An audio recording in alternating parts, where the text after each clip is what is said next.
इस वीडियो में अपवाह तंत्र के बारे में देखेंगे, जिसमें हिमालय से निकलने वाली नदियाँ, प्रायद्वीपीय नदियाँ, ठीक है, इस सब के बारे में पढ़ेंगे। चलिए, इस सीरीज का यह 8वां वीडियो है।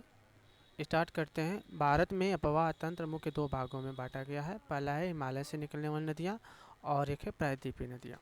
ठीक है, जो अपवाह तंत्र हैं दो, पहला हिमालय और दूसरा प्रायद्वीप से निकलने वाली नदियाँ। हिमालय की नदियाँ 12मासी नदियाँ होती हैं। ये वर्ष भर पानी से भरी रहती हैं। जैसे आपने सुना होगा गंगा यमुना, ये सदैव पानी से भरी हुई होती हैं। ठीक है, ये नदियाँ हिमालय के पर्वतीय क्षेत्र से निकलती हैं। और ध्यान रखिए कि ये नदियाँ विकसित डेल्टाओं का निर्माण भी करती हैं, डेल्टाओं का निर्माण करती हैं।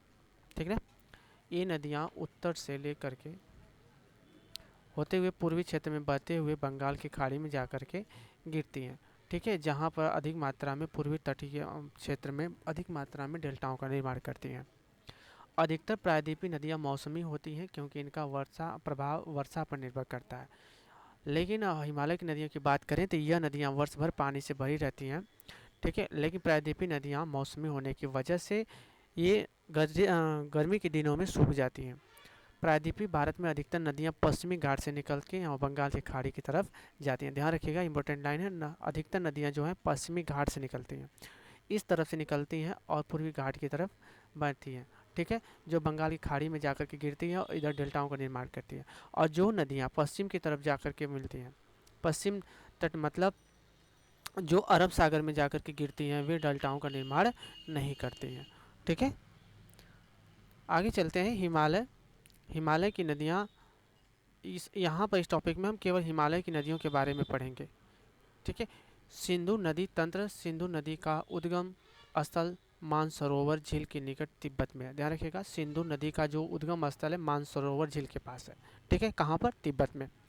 ठीक है, पश्चिम की ओर बहती हुई यह नदी, मतलब यह नदी पहले पश्चिम की ओर बहती है। इस तरह से अगर बात करें, यहाँ से जो नदी भारत निकलती है, ठीक है, तिब्बत के पास से निकलती हुई नदी सिंधु पश्चिम की ओर, मतलब इस दिशा में बहते हुए जम्मू कश्मीर के लद्दाख ज़िले से, यह वाला जो एरिया है लद्दाख ज़िले का है, प्रवेश करते हुए बहुत सारी सहायक नदियों के साथ बहते हुए पाकिस्तान में आकर के अरब सागर में गिरती हैं। आई बात समझ में? मतलब यहाँ से बात करें कि तिब्बत से उत्पन्न होते हैं और पश्चिम दिशा में बहती हैं और जाकर के अरब सागर में पाकिस्तान से होती हुए गिरती हैं। यहाँ पर बात करें जिसमें जास्कर, नुब्रा, श्योक, ऊंजा इस नदी आकर के यहाँ पर इस नदी में मिलती हैं।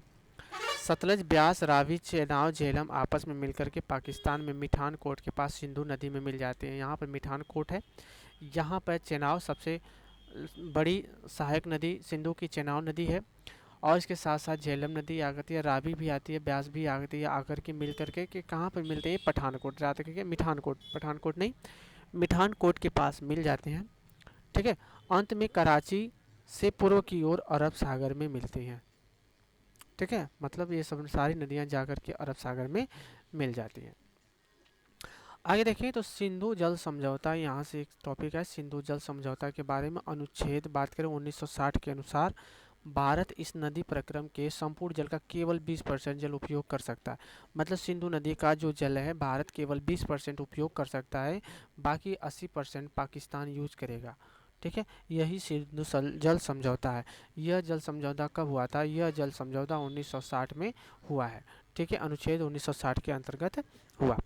ठीक ना, आगे चलते हैं। इस जल का उपयोग हम पंजाब, हरियाणा और राजस्थान के क्षेत्रों में करते हैं। सिंधु से मिलने वाली जो 20% का जल है उसका उपयोग हम पंजाब, हरियाणा और राजस्थान के दक्षिण पश्चिमी भाग में सिंचाई के लिए करते हैं। ठीक ना, आगे चलते हैं। गंगा नदी तंत्र, यहाँ से जो टॉपिक होगी उस गंगा नदी के तंत्र के बारे में पढ़ेंगे। और ऊपर का जो टॉपिक था यह वाला सिंधु नदी तंत्र था, सिंधु नदी तंत्र। ठीक है, देखिए गंगा की मुख्य धारा भागीरथी, गंगोत्री हिमालय से निकलती है। देखिए मुख्य धारा जो है गंगोत्री अगर बात करें वह हिमालय से निकलती है, तथा अलकनंदा उत्तराखंड में देवप्रयाग में मिलती है। बात करें देवप्रयाग में कौन कौन सी नदी मिलती हैं, तो वह अलकनंदा और भागीरथी, दो नदियां आकर के देवप्रयाग में मिल जाती हैं। यह देवप्रयाग कहाँ स्थित है? उत्तराखंड में स्थित है। ठीक है, हिमालय से निकलने वाली प्रमुख नदियाँ गंगा में रहती हैं, और हिमालय से निकलने वाली प्रमुख नदियाँ गंगा में मिलती हैं, जैसे यमुना, घाघरा, गंडक, कोसी। ये सब प्रमुख नदियाँ जो हैं गंगा में विलीन हो जाती हैं और जाकर के बंगाल की खाड़ी में गिरते हैं। ठीक है। सबसे बड़ी सहायक नदी है गंगा की यमुना नदी है, ठीक है। घाघरा आप जानते हैं, गंडक और कोसी, ठीक ना। बिहार की जो शोक है कोसी नदी को कहा जाता है, ठीक ना। यमुना नदी हिमालय की यमुनोत्री हिमानी से निकलती है। अगर बात करें गंगा की तो गंगोत्री हिमानी से निकलती है, और यमुना जो है यमुनोत्री हिमालय के बंदरपूछ, नाम सुना होगा, बंदरपूछ से निकलती है, ठीक है। यह गंगा के दाहिने किनारे के समांतर तथा इलाहाबाद में मिल जाती है। जैसे गंगा यहाँ से हिमालय से निकलते हुए ऐसे प्रवाहित होती है, तो उसके ही दाहिने साइड से, मतलब इस साइड दाहिने साइड की बात कर रहा है, तो ऐसे होते हुए हिमालय के आकर के इलाहाबाद के पास आकर के मिल जाती है, प्रयागराज, ठीक है। प्रयागराज के पास आकर के यह यमुना और गंगा में विलीन हो जाती है। अंतिम चरण में गंगा ब्रह्मपुत्र समुद्र में विलीन होती है और जाकर के बंगाल, पश्चिम बंगाल में आते हुए इधर से जो ब्रह्मपुत्र नदी आती है यहाँ पर मिलती हैं, और मिलने के बाद वह जाकर के समुद्र में विलीन होती हैं, और मिलने से पहले इसका मेघना नाम से जानी जाती है। जो ब्रह्मपुत्र है मेघना, सॉरी, ये जो विलय शाखा है उसको मेघना नाम से जाना जाता है, ठीक है।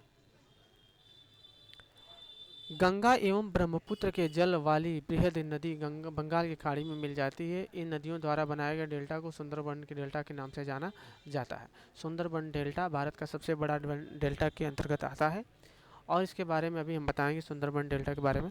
गंगा की जो संपूर्ण लंबाई 2500 किलोमीटर, ध्यान रखिएगा, गंगा की लंबाई 2500 किलोमीटर, ध्यान रखिएगा। अम्बाला नगर सिंधु तथा गंगा नदी तंत्र के बीच जल विभाजक पर स्थित है। कहने का मतलब जो अम्बाला नगर है, सिंधु नदी, इधर सिंधु नदी और इधर गंगा नदी, बीच में जो है अम्बाला नगर जो है वह इन दोनों नदियों के बीच में जल विभाजक का कार्य करता है। ब्रह्मपुत्र नदी तंत्र, ब्रह्मपुत्र नदी तिब्बत के, अब यहाँ से हम ब्रह्मपुत्र नदी तंत्र के बारे में पढ़ेंगे, ठीक है। ब्रह्मपुत्र के बारे में देखिए, ब्रह्मपुत्र नदी तिब्बत के मानसरोवर झील से निकलती है। अभी हमने बताया था कि सिंधु नदी भी ब्रह्मपुत्र मानसरोवर झील से ही निकलती है तिब्बत में, ठीक है। और ध्यान रखिए, मानसरोवर के चीन के पूर्वी हिस्से में सिंधु एवं सतलज के स्रोतों के काफ़ी नज़दीक से निकलते हैं। यहाँ से ध्यान रखिएगा, सिंधु और सतलज। साथ ही साथ अगर बात करें कि इस तरह से अगर एक कहा जाए तो मानसरोवर से 3 प्रकार नदियाँ निकलती हैं। मानसरोवर से 3 नदियाँ निकलती हैं, पलाय, सिंधु, सतलज और ब्रह्मपुत्र, ये 3 नदियाँ यहाँ से निकलती हैं, ठीक है। हिमालय के समांतर पूर्व की ओर बहती हैं। जैसे हिमालय के समांतर जो ये आप देखते हैं पश्चिम से लेकर के पूर्व तक हिमालय इस तरह फैला हुआ है, और यहाँ से तिब्बत से निकलता हुआ यह ब्रह्मपुत्र नदी ऐसे होते हुए भारत में प्रवेश करती है। और बता रहा है कि हिमालय के समांतर बहती हुई यह नदी हिमालय के समांतर बहती हुई ऐसे करते हुए अरुणाचल प्रदेश में गाज के रूप में प्रवेश करते हैं, यहाँ से इस तरह से घूमते हुए, और 90 अंश के अंतराल पर घूमती है, ठीक है। और यहाँ पर अगर बात करें तो यहाँ दिबांग के नाम से जाना जाता है, तथा दिबांग, लोहित, केमला और दूसरी सहायक नदियाँ मिलकर के असम में ब्रह्मपुत्र का निर्माण कर देती है। देखिए, इसके पहले वह संगपुर नदी नाम से जानी जाती है, लेकिन अगर हम बात करें ब्रह्मपुत्र नदी का नाम कब पड़ता है, जब वो भारत में प्रवेश कर देती है, भारत के असम राज्य में प्रवेश करती है, तो वहाँ पर कुछ नदियाँ हैं जिसमें दिबांग, लोहित है, लोहित नदी, केबुला और दूसरी सहायक नदियाँ मिल करके यहाँ पर ब्रह्मपुत्र का एक निर्माण करती हैं, ठीक है। ब्रह्मपुत्र के द्वारा बनाए गए विश्व के सबसे बड़े समुद्री द्वीप का नाम है मांजुली द्वीप, ठीक है। और यह ध्यान रखिएगा, यह नदी द्वीप है। विश्व में ब्रह्मपुत्र द्वारा बनाया गया जो नदी द्वीप है विश्व में सबसे बड़ा द्वीप नदी द्वीप के अंतर्गत आता है। ब्रह्मपुत्र को तिब्बत में चांदपुर, सांगपो तथा बांग्लादेश में जमुना का नाम दिया जाता है। जमुना नदी गंगा प्लस ब्रह्मपुत्र का मिक्स होने के बाद जमुना नाम दिया जाता है बांग्लादेश में जैसे ही प्रवेश करती है, ठीक है। ब्रह्मपुत्र को तिब्बत में सांगपो के नाम से जाना, चांदपुर नहीं सांगपो के नाम से जाना जाता है, ठीक है। आगे चलते हैं तो सुंदरबन डेल्टा का नाम वहाँ पर पाए जाने वाले सुंदरी पादप से लिया गया। ध्यान रखिएगा कि सुंदरबन डेल्टा का नाम सुंदरी पादप पर रखा गया है।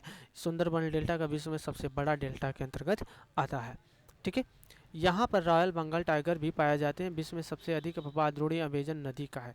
ध्यान रखिएगा, यह इंपॉर्टेंट लाइन, विश्व की सबसे बड़ी अपवाह द्रोणी की बात किया जाए तो वह अमेजन नदी की है, अपवाह द्रोणी अमेजन नदी की, ठीक है।